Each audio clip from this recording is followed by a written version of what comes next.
বাংলাদেশে অবস্থানরত চীনা নাগরিকদের উদ্দেশ্যে এক কঠোর বার্তা দিয়েছে ঢাকাস্থ চীনা দূতাবাস। গত 25 মে রাতে জারি করা এক নির্দেশনায় দূতাবাস জানিয়েছে, চীনা নাগরিকদের বিদেশে বিয়ের ব্যাপারে বিশেষ সতর্ক থাকতে হবে এবং বাংলাদেশের মাটিতে অবৈধ বিয়ে কিংবা বিদেশি স্ত্রী কেনার মতো অনৈতিক কর্মকাণ্ড থেকে দূরে থাকতে হবে। চীনের রাষ্ট্রায়ত্ত সংবাদ মাধ্যম গ্লোবাল টাইমসে প্রকাশিত এক প্রতিবেদনে এসব তথ্য উঠে এসেছে। প্রতিবেদনে বলা হয়, দূতাবাস চীনা নাগরিকদের উদ্দেশ্যে বলেছে, বিদেশি বিয়ের ব্যাপারে বিভ্রান্তিকর ভিডিও কন্টেন্ট, বিশেষ করে টিকটকের মতো ছোট ভিডিও প্ল্যাটফর্মে প্রচলিত ক্রস ডেটিং কন্টেন্ট থেকে দূরে থাকতে হবে।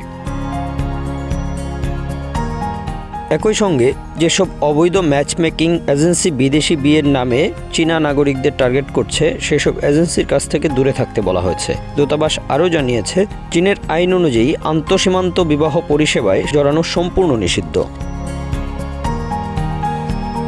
প্রতিবেদনে বলা হয়, কেউ প্রকাশ্যে হোক কিংবা গোপনে লাভের আশায় এই ধরনের কাজে যুক্ত হলে তা হবে আইনবিরোধী এবং শাস্তিযোগ্য অপরাধ। বলা হয়েছে, যেসব চীনা নাগরিক এ ধরনের অনলাইন প্রেমের ফাঁদে পা দিয়েছেন তাদের অবিলম্বে চীনের জননিরাপত্তা কর্তৃপক্ষের সঙ্গে যোগাযোগ করার পরামর্শ দেওয়া হয়েছে।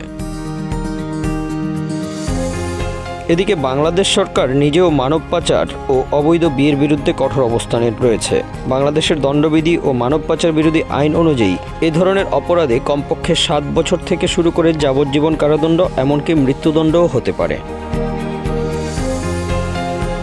তাছাড়া যারা মানব পাচারে উস্কানি দেন, পরিকল্পনা করেন, বাস্তবায়ন করেন বা সহায়তা করেন তাদের 3 থেকে 7 বছরের কারাদণ্ড এবং সর্বোচ্চ 20,000 টাকা জরিমানা হতে পারে।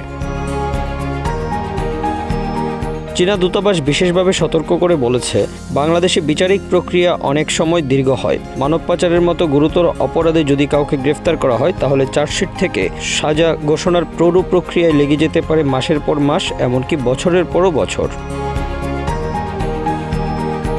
এমন পরিস্থিতিতে বাংলাদেশে অবস্থানরত চীনা নাগরিকদের সতর্কতার সঙ্গে চলার পরামর্শ দেওয়া হয়েছে। আন্তঃসীমান্ত বিয়ে বা প্রেমের ফাঁদে পা দিলে এর ফল হতে পারে ভয়াবহ। শুধু ব্যক্তি জীবনে নয়, বরং আইনি ও কূটনৈতিক জটিলতার কারণেও হতে পারে এটি। Bangla affairs news desk.